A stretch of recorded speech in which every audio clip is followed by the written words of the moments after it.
অঙ্কের মধ্যে বলছে 60 জন ছাত্রের মধ্যে 42 জন ফেল করলে পাশের হার কত?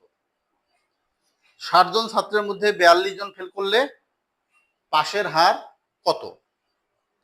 ওরা বলছে, বলে দিছে, উল্লেখ করছে ফেলের সংখ্যা আর চাইছে পাশের হার। তাহলে আমরা টোটাল শিক্ষার্থী থেকে যদি ফেলের সংখ্যাটা বাদ দিই তাহলে পাশের সংখ্যাটা পেয়ে যাব। আর পাশের সংখ্যা পেলেই কিন্তু আমরা পাশের হারটা বের করতে পারবো, কত পার্সেন্ট এটা আমরা বের করতে পারবো। তাহলে 60 জন শিক্ষার্থীর মধ্যে তাহলে পাস করেছে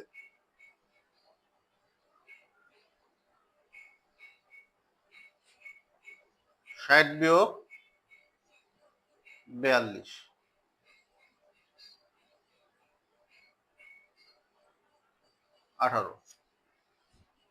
18 জন পাস করছে।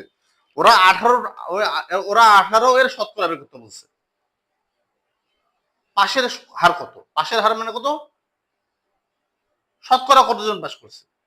60 জনের মধ্যে শতকরা কতজন পাস করেছে? তাহলে শতকরা পাস করেছে,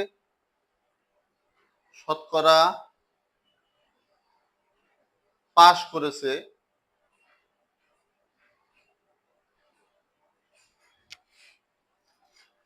কতজনের মধ্যে? 60 জনের মধ্যে, মানে 60 জনের সাপেক্ষে।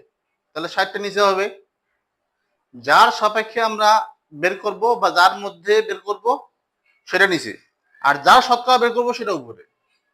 যার শতকরা বের করবো কি সেটা উপরে, আর যার মধ্যে বা যার সাপেক্ষে বের করবো সেটা নিচে। গুণন 100, যেহেতু শতকরা বের করবো এই জন্য সবসময় 100 দিয়ে গুণ হবে।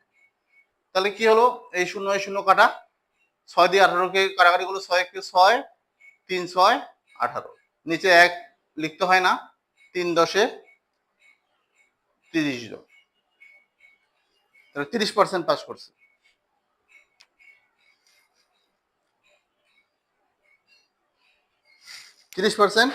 পাস করছে।